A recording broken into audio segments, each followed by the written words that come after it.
मेरी इस बात को आप जहन नशीन कर लीजिए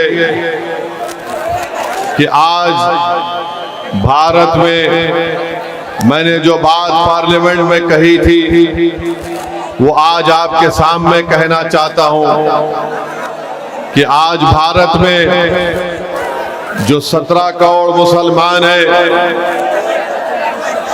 ये तमाम के तमाम जो मैंने पार्लियामेंट में कहा था कि आज भारत में जो मुसलमान हैं वो अपने आप को हिटलर के जमाने में जो यहूदी अपने आप को महसूस करते थे उसी तरह आज अपने आप को महसूस कर रहे हैं। मेरे अजीज दोस्तों और बुजुर्गों, मैंने अपनी पार्लियामेंट की तकरीर में जो कहा वो आपके सामने दोबारा अर्ज कर रहा हूं कि ख्वाजा अजमेरी रहमतुल्लाह अलैह के आस्थाने पर चादर बिछाने का काम तो नरेंद्र मोदी करते हैं, बहुत अच्छा है, मगर ये कौन सी मोहब्बत है ख्वाजा अजमेरी से कि आप मसाजिद को हमसे छीनना चाहती हैं। ये कौन सी मोहब्बत है कि आप दरगाह पर चादर तो बिछाएंगे मगर आप हमारे बच्चियों के सर से हिजाब को छीन लेंगे। ये कौन सी मोहब्बत है कि बिल्कुस बानों को की असमत रेजी करने वालों को आप छोड़ देंगे। ये कौन सी मोहब्बत है कि आज मसाजिद को हमसे छीनने की पूरी कोशिश की जा रही है। दिल्ली दारुल हुकूमत है भारत का, वहां पर 500 साल की एक मस्जिद को बगैर किसी नोटिस के कानूनी कार्रवाई को नहीं देकर उस मस्जिद को शहीद कर दिया गया। 600 साल पुरानी मस्जिद को शहीद कर दिया गया और बाजू कब्रस्तान था, कब्रस्तान को भी शहीद कर दिए और कब्रस्तान को जब शहीद करे तो खबरों से कफन निकल कर नजर आ रहा था। हम पूछना चाहते हैं ये क्या करना चाहती है बीजेपी इस मुल्क में। मेरे अजीज दोस्तों और बुजुर्गों, ना सिर्फ ये बल्कि अगर आप देखेंगे जब से इस मुल्क के वजीर आजम नरेंद्र मोदी बने उन्हीं की हुकूमत का डेटा ये बताता है आदादोशुमार कि हायर एजुकेशन में 1,80,000 मुसलमान नहीं है। आला तालीम हायर एजुकेशन से मुसलमान 1,80,000 अपने आप को निकाल चुका है। आखिर इसकी वजह क्या है? आखिर क्यों नरेंद्र मोदी सबका साथ सबका विकास विश्वास की बात करते हैं और प्री मैट्रिक स्कॉलरशिप को 9वीं क्लास से शुरू करते हैं, जबकि सारी दुनिया जानती है कि मुसलमान का बच्चा और बेटी प्राइमरी एजुकेशन में 4वीं-5वीं जमात से ही उनका ड्रॉप आउट शुरू होता है। तो भारत के वजीर आजम 9th क्लास से प्री मैट्रिक स्कॉलरशिप को देते हैं। मौलाना आजाद फाउंडेशन को खत्म करके रख दिया, मदरसा मॉडर्नाइजेशन को खत्म करके रख दिया। मेरे अजीज दोस्तों और बुजुर्गों, आज हम देखते हैं कि हमको का ज्ञानवापी मस्जिद में क्या हो रहा है और फिर बड़ी बेबाकी के साथ वजीर आजम और उनकी पार्टी कहती है कि 22 जनवरी इस मुल्क का तारीखी दिन था। मैं पार्लियामेंट में खड़े होकर कहा कि अगर 22 जनवरी तारीखी दिन था तो उस तारीखी दिन की बुनियाद 6 दिसंबर 92 को रखी गई। 22 जनवरी अगर तारीखी दिन था तो उसकी बुनियाद 1986 में ताले खोल कर रखी गई। 22 जनवरी अगर तारीखी दिन था तो जीबी पंत ने मस्जिद के अंदर जो मूर्तियां रखी गई उसको नहीं निकालकर 22 जनवरी को मुमकिन बनाया। 22 जनवरी मुमकिन इसलिए हुआ कि सुप्रीम कोर्ट ने आस्था की बुनियाद पर फैसला देकर पूरे मुल्क को एक पैगाम दे दिया कि आस्था बड़ी है और एविडेंस को कोई देखा नहीं जाएगा। मेरे अजीज दोस्तों और बुजुर्गों, मैं आपसे अपील कर रहा हूं, गुजारिश कर रहा हूं कि खुदा के लिए अपनी अपनी मस्जिदों को आबाद रखो। जब मैंने ये बात कही तो मुखालिफीन मजलिस ने मुझ पर इल्जाम लगाया और कहा कि मैं असदुद्दीन अवैसी खौफ पैदा करना चाहता है। मैं खौफ नहीं पैदा कर रहा हूं, मैं बहैसियत एक मुसलमान मेरा दीनी फरीजा पूरा कर रहा हूं। बहैसियत एक भारत के शहरी के आपसे अपील कर रहा हूं कि भारत के संविधान में फ्रीडम ऑफ रिलीजन एक फंडामेंटल राइट है, डिग्निटी एक फंडामेंटल राइट है, और बीजेपी आरएसएस ये चाहती है कि हमसे हमारी डिग्निटी को छीन लिया जाए। मेरे अजीज दोस्तों और बुजुर्गों, आखिर कब आप लोग बेदार होंगे? क्या आप क़यामत आएगी तो जब बेदार होंगे और अपने वोट का सही इस्तेमाल करेंगे?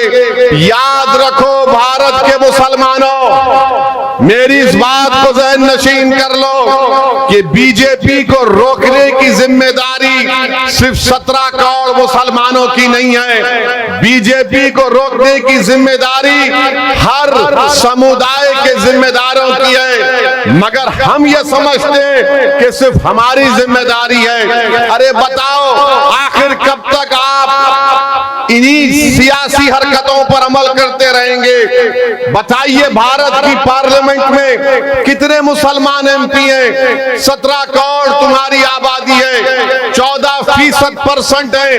आप 5% आपके एमपी नहीं है, 5% भी आपके एमपी नहीं है। और आपसे कहा जाता है आकर कि जब अकोला में इलेक्शन होगा तो तुम सेकुलरिज्म को जिंदा रखना। खबरदार, मैं उन दल्लालों से कह रहा हूं जो मुसलमानों की सफों में, मैं उन चौधरियों से कह रहा हूं जो दिल्ली में बैठकर हमारे इत्तेहाद का सौदा करते हैं। अरे तुमको क्या अल्लाह का खौफ नहीं है? तुम कब तक मुसलमानों का ठेका लेकर नुकसान पहुंचाओगे? अरे बताओ तुम इन लोगों को कि आज मोदी अगर जीतता है तो मुसलमानों की वजह से नहीं, मोदी अगर जीतता है तो उसने अपने आप को एक बड़ा लीडर बना दिया, हिंदू हृदय सम्राट कहकर वो तमाम मेजॉरिटी कम्युनिटी को एक करने की कोशिश कर रहा है। अरे नरेंद्र मोदी ने भारत में, भारत की सियासत में मुसलमानों को मार्जिनलाइज करके रख दिया। आज भारत की सियासत में नक्शे में तुम कहीं पर नहीं हो। तुम अकोला की सरजमीन पे हजारों की तादाद में इस गुनाहगार और दीवाने की बात सुनने आए हो, मगर मेरे भाई बताओ, तुम्हारा भारत की सियासत में कहां है तुम्हारा निशान? बताओ। तुम अगर ये समझते हो कि असदुद्दीन अवैसी और इम्तियाज जलील है, नहीं, भारत की पार्लियामेंट में, महाराष्ट्र की विधानसभा में एक असदुद्दीन और इम्तियाज जलील नहीं, बल्कि ऐसे 50-60 इम्तियाज जलील महाराष्ट्र और पार्लियामेंट में होना चाहिए। क्यों नहीं हो रहा है? क्योंकि तुम मुत्तहिद नहीं हो। तुम यहाँ जलसे में आ गए हो, तुम नारे लगा रहे हो, मगर जब वोट डालने की बात आती तो तुम्हारे दिमाग में एक चीज डाल दी गई है, सेकुलरिज्म, सेकुलरिज्म। अरे जो संविधान में सेकुलरिज्म लिखा गया मैं उसको मानता हूं, तुम सियासी सेकुलरिज्म को मत मानो खुदा के लिए। क्या मिला तुमको? तुमने मस्जिद को खो दी सेकुलरिज्म के नाम पर, तुमने मेहरौली की मस्जिद को खो दी सेकुलरिज्म के नाम पर। तुम्हारी हमारी शरीयत में मदाखलत की बात हो रही है। मेरे भाई बेदार हो जाओ, सिर्फ वोट डालने वाले मत बनो। तुम कोई बकरे नहीं है कि हर एक के पीछे चलोगे, तुमको शेर बनना है, तुमको कौम की क़ियादत करना है, तुमको मुल्क को लेकर आगे बढ़ना है। ये मजलिस इत्तेहादुल मुस्लिमीन का पैगाम है। हम कोई भेड़ बकरियां नहीं है कि कोई लकड़ी लेके आ गए, चल हमारे पीछे चल। अरे बहुत चले, किसी कौम के लिए 20 साल, 30 साल, 40 साल बहुत हो गया। तुम कब तक भेड़ बकरियों की तरह चलोगे? क्या तुम में एतमाद नहीं है? क्या तुम में कॉन्फिडेंस नहीं है? क्या तुम मुल्क की क़ियादत नहीं कर सकते? क्या तुम लीडर नहीं बन सकते? क्या तुम असदुद्दीन अवैसी से बेहतर कायद नहीं बन सकते? तुम बन सकते, सिर्फ शर्त यह है कि तुम अपने आप में एतमाद पैदा करो। ताली मारने के लिए नहीं कह रहा हूं, थाली मारने के लिए नहीं कह रहा हूं, मैं चाहूंगा कि मेरी आंख बंद होने से पहले तुम लीडर बनो, तुम मुसलमानों के कायद बनो, तुम इस गरीब कौम के इंसाफ के लिए लड़ो। और अगर तुम सिर्फ वोट डालने वाले बनना चाहते तो कुछ नहीं होने वाला है, कुछ भी नहीं होने वाला है। एक मस्जिद चले गई, खुदा ना खास्ता कई मसाजिद चले जाएंगे। कल शरीयत में मदाखलत हो जाएगी, बच्चे थोड़े जेल में हैं, कल पूरे जेल में चले जाएंगे। बताओ मेरे भाई, अब आप क्या करने वाले हैं? आप क्या वोट डालेंगे या वोट लेंगे? बताओ मुझे, आप वोट लेंगे या वोट डालते रहेंगे? बताओ आप कितने लोग वोट लेना चाहते हैं? हाथ उठाओ। देखो, अल्लाह को गवाह रखकर हाथ उठाना। दोबारा पूछ रहा हूं, वोट लेने वाले बनोगे? ये डाइस पे बैठने वाले हाथ उठा रहे नहीं उठा रहे? ये नियत कर लो, आप नियत कर लो, इंशाअल्लाह बोलो कि अल्लाह हम वोट लेंगे इंशाअल्लाह ताला। क्या महाराष्ट्र से आप इंशाअल्लाह ताला महाराष्ट्र के आने वाले लोकसभा इलेक्शन में आप 3-4 मुस्लिम एमपी को कामयाब करेंगे? जोर से बोलो इंशाअल्लाह, जोर से बोलो। महाराष्ट्र से 4 मुस्लिम एमपी कामयाब करेंगे? मेरे भाई, किसके कामयाब करेंगे? किसके कामयाब करेंगे? किसके कामयाब करेंगे? आवाज नहीं आ रही, जोर से बोलो ताकि शिंदे को मालूम हो जाए, फडणवीस को मालूम हो जाए, शरद पवार को मालूम हो जाए, अमित शाह को मालूम हो जाए और मोदी को मालूम हो जाए कि महाराष्ट्र से मंजलिस के 4 मुस्लिम एमपी कामयाब होंगे इंशाअल्लाह। ये चीज पैदा करो। ये सेलफोन लाइटा लगाना नहीं है, अभी दिमाग में बत्ती जलाओ, दिमाग को खोलो, सीने को चौड़ा करो, डर डर कर घुट घुट कर जिंदगी मत गुजारो, शेरों की तरह जिंदगी गुजारो। ये जिंदगी चंद दिनों की है, गुलामी करने के लिए नहीं है। क्या तुम नहीं देख रहे मेरे भाई कि अशोक राव जो मुझे गाली देते थे, उनके चमचे जो मुझे गाली देते थे, आज मोदी के पैरों के पास बैठकर गपागप चाय पी रहे हैं। कल तक बी टीम बोलने वाले आज खुद मोदी के पास जाकर राज्यसभा की मेंबरशिप अशोक राव ले रहे हैं। मैं पूछना चाहता हूं, जो मुझ पर इल्जाम लगाते थे बी टीम का, अरे असली टीम तो तुम हो आरएसएस की, क्योंकि मैं सच्चाई को बयान कर रहा था तो तुमने मुझ पर इल्जाम लगाया। अब एक और मध्य प्रदेश का एक चीफ मिनिस्टर कमलनाथ, जिसको कहा गया कि इंदिरा गांधी का तीसरा बेटा, ये मैं नहीं कह रहा, उनका लीडर बोला, वो भी मुझे गाली देता था। अब सुना है कि वो भी जाने वाले हैं बीजेपी में। आप बताओ फिर कौन बी टीम है? कौन बी टीम है मेरे भाई? अजीत पवार के चमचे हम पर उंगलियां उठाते थे, असदुद्दीन अवैसी आएगा तो फुला कर देगा। मैं बोलता था याद रखो, अल्लाह इनके चेहरों को दिखाएगा। अब अजीत पवार किधर बैठे हैं? अजीत पवार उधर बैठ गए जाकर, और अजीत पवार बोल रहे कि मैं अपनी घरवाली को अपनी बहन के खिलाफ लड़ाऊंगा। अब आप बताओ ये क्या मामला हो रहा है महाराष्ट्र में? मेरे भाई, कांग्रेस के कई लोग बीजेपी में भाग रहे हैं। एक उनका बंबई का लीडर, एक उनका लीडर है, बड़ा नमूना है। उसको खाली इफ्तार की दावत याद आती, उसके आगे पीछे कुछ भी नहीं। हैदराबाद को आया तो हैदराबाद में आकर बोलता था तेलंगाना के इलेक्शन में में असदुद्दीन ओवैसी के हल्के में जलसा कराओ, मैं आऊंगा। मंजलिस के खिलाफ करो, मंजलिस को रोको।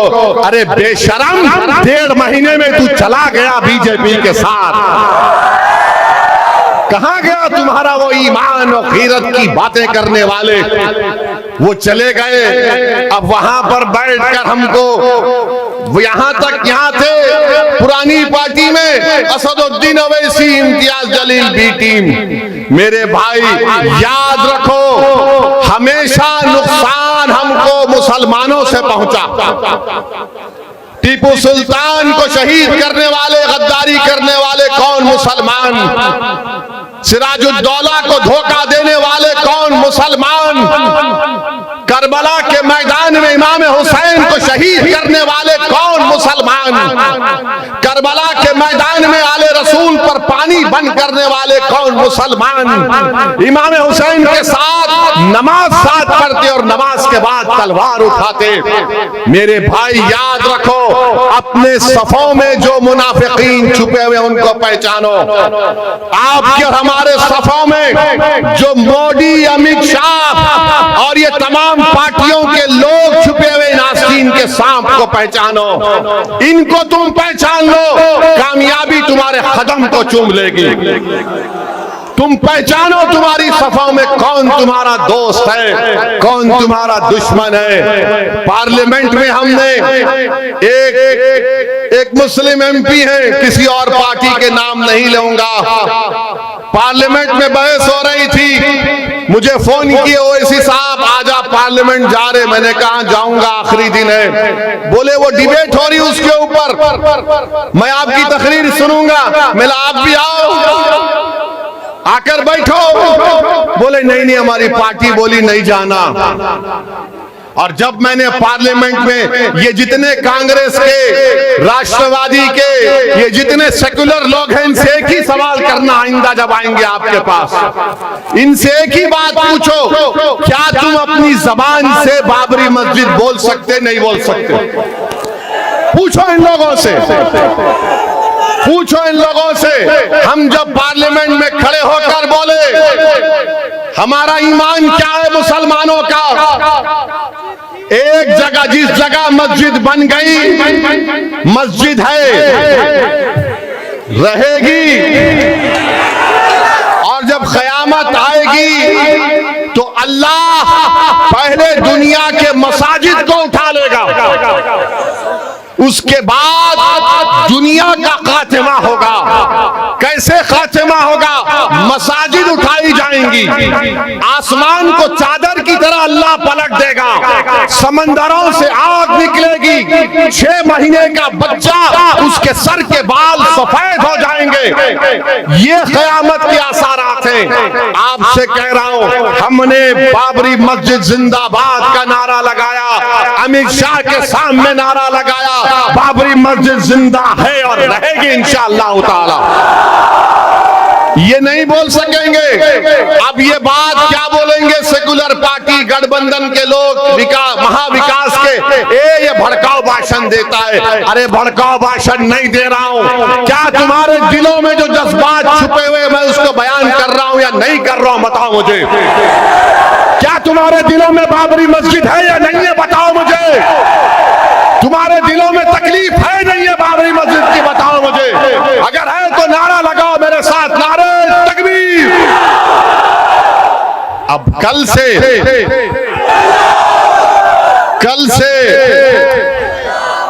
से ये तमाम तोते मैना शुरू हो जाएंगे। ए ओवैसी ऐसा नहीं बोलना था, ये क्या बोल रहा, ये क्या जरूरत थी? हो गया ना, ये सब खत्म करो, भूल जाओ, आगे बढ़ो। अरे तू अपने बाप को, अपनी अम्मा को नहीं भूल सकता तो मैं अपनी मस्जिद को भूलूंगा? भूल जाना है, खत्म कर। क्या कितना 30 साल हो गया? अरे 30 साल नहीं, यहूदी क्या करते? हिटलर ने 6 मिलियन 60 लाख यहूदियों को कत्ल किया। कब किया? 1930 में। हम 2024 में आ गए।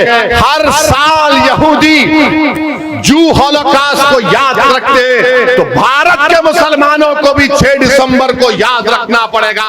अगर तुम 6 दिसंबर को भूल जाओगे, नौजवानों तुम नहीं देखे हम देखे, अगर तुम 6 दिसंबर को भूल जाओगे तो खुदा ना खास्ता तुम्हारी जिंदगी में फिर 6 दिसंबर ना हो जाए, खुदा ना खास्ता तुम्हारी जिंदगियों में फिर 6 दिसंबर ना हो जाए। मेरे अजीज दोस्तों और बुजुर्गों, अब आप देख रहे महाराष्ट्र में कोई सेकुलर नहीं रहा, कोई सेकुलर नहीं रहा। उद्धव ठाकरे कहते हैं कि हम खुश हैं कि हमने 6 दिसंबर को मस्जिद को तोड़ा, और उद्धव ठाकरे के साथ कौन है? शरद पवार साहिब, कांग्रेस के लीडर। और यही कांग्रेस आकर बोलेगी अरे भाई बचा लो, अरे आप हमको बोल रहे, अपने आप को तो बचा लो।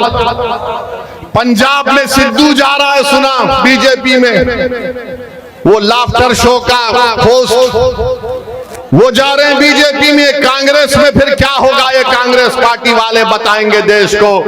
अब हमारे देश में क्या हो रहा है मेरे भाई, हमारे मुल्क में हर चीज जो मुसलमानों से ताल्लुक रखती है, नहीं नहीं नहीं इसको नहीं रख सकते, इसको नहीं रख सकते।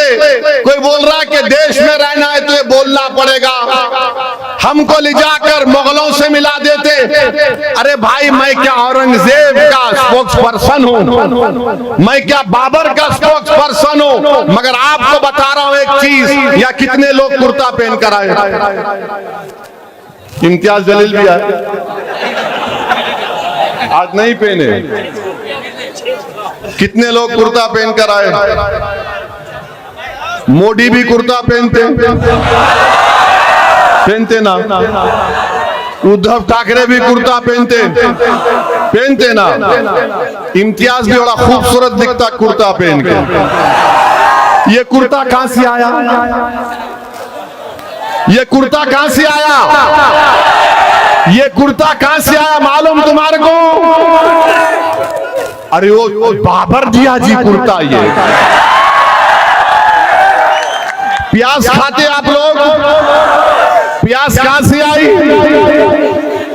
प्याज कहां से आई? औरंगजेब दिया जी है। हमारी बहनें लहंगा चोली पहनते ना, कहां से आया वो? नूरजहां से आया। अब आप बताइए, नहीं देश में रहना है तो ये करना पड़े। कुर्ता क्यों पहन रहे भाई? तुम कुर्ता मत पहनो, कुर्ता पहनेंगे और फिर हमको गाली देंगे। हमको मुगलों से कुछ लेना देना नहीं है। अच्छा बार बार बोलते उन्होंने मस्जिद तो मंदिर तोड़े। अरे भाई मंदिर कौन तोड़े आपको मालूम? मंदिर तोड़ने वालों का नाम आपको बताता हूं। एक जम्मू कश्मीर का बादशाह था राजा हर्ष। क्या नाम था उसका? याद रखो, राजा हर्ष के पास एक फौज थी, उसका काम सिर्फ इतना था कि मंदिरों को तोड़ना। ये बोलते ना ये मुसलमान भारत के नहीं है, तो कनिष्क का भारत का था? कनिष्क का था? बताओ आरएसएस वालों। पार्लियामेंट में बीजेपी के एमपी उठ गए, बोले बाबर के बारे में बोलो। मैं बोला पुष्पमित्रा संघा के बारे में बोलो, पुष्पमित्रा संघा के बारे में बोलो। इसीलिए बोलता हूं पढ़ो मुसलमानों, खूब पढ़ो, नेक बनो, काबिल बनो, वकील बनो, हिस्ट्री पढ़ो, संविधान पढ़ो, ताकतवर बनो। तुमको कौम की क़ियादत करना है। तुम लीडर बनोगे या गीडर बनोगे? बताओ मेरे को, तुम लीडर बनोगे या गीडर बनोगे? तो लीडर बनने के लिए पढ़ना पड़ेगा, तुमको ताकतवर बनना पड़ेगा, मस्जिदों को आबाद करना पड़ेगा। अगर तुम सिर्फ सिगरेट मार के, पान खा के, गुटखा खा के, चुट्टा मारे तो लीडर नहीं बनते, तुम गीडर बनोगे। तुमको अगर कौम की क़ियादत करना है तो अपने दिलों में अल्लाह का खौफ पैदा करो। मेरे अजीज दोस्तों और बुजुर्गों, वक्त बहुत कम है। हम आपसे सिर्फ यही अपील करने आए हैं कि अब की बार पार्लियामेंट के इलेक्शन में आपकी जिम्मेदारी है कि आप हैदराबाद किशनगंज, औरंगाबाद और तमाम जहां से मजलिस के उम्मीदवार हैं, आप वहां से मजलिस को वोट देंगे। याद रखो, दलित, मुसलमान, आदिवासियों के लिए जब तक आप अपनी लीडरशिप को नहीं बनाएंगे, आप कामयाब नहीं हो सकते। आज आपसे मैं कह रहा हूं, जहां तक मेरी बात जारी, इम्तियाज जलील को मेरे साथ लोकसभा भिजाएंगे नहीं भिजाएंगे बताओ? मुझे अकेला मत भिजाओ मेरे भाई, मेरे साथ मेरे साथी को भिजाओ। औरंगाबाद की आवाम को लाखों सलाम। आज आप सुनो, अभी खत्म नहीं हुआ, अभी 4 मिनट है, कहीं को उठ रहे, बैठो ना। मैं इतनी दूर से आया तुम्हारे वास्ते। मराठा रिजर्वेशन यकीनन मराठाओं को दो, मगर मुसलमान क्या गुनाह करे? मुसलमानों में जो बैकवर्ड क्लास है दो। मैं हमारे मराठा भाइयों को मुबारकबाद देता हूं कि कल शिवाजी, छत्रपति शिवाजी की जयंती है। मैं आरएसएस के लोगों को बोलना चाह रहा हूं, आखिर तुम ये झूठ कब तक बोलोगे कि छत्रपति शिवाजी मुसलमानों का दुश्मन था? छत्रपति शिवाजी के पास 13 मुसलमान जनरल थे, उनका लॉ मिनिस्टर मुसलमान था, तोप का मिनिस्टर मुसलमान था। शिवाजी एक सूफी के पास बराबर जाते थे, तो शिवाजी मुगलों के खिलाफ था, छत्रपति शिवाजी इस्लाम के खिलाफ नहीं था। छत्रपति शिवाजी इस्लाम के खिलाफ नहीं थे, वो तो गरीब और मजलूमों का एक बहुत बड़ा बादशाह था। मेरे अजीज दोस्तों और बुजुर्गों, ये आरएसएस की कोशिश है कि शिवाजी मुसलमानों के खिलाफ था। अरे 13 लोग आगरा से शिवाजी भागे, मुसलमान उनके साथ। अफजल खान को जब शिवाजी ने कत्ल किया, मुसलमान उनका बॉडीगार्ड था। बहरहाल मेरे अजीज दोस्तों और बुजुर्गों, आने वाले पार्लियामेंट इलेक्शन में मुत्तहदा तौर पर अपने वोट का इस्तेमाल करिए, मुल्क को बचाइए। हम और आप पूरी कोशिश करेंगे कि तीसरी मर्तबा भारत का वजीर आजम नरेंद्र मोदी ना बने। क्या आप और हम मिलकर कोशिश करेंगे कि हम रोकेंगे नरेंद्र मोदी को प्राइम मिनिस्टर बनने से?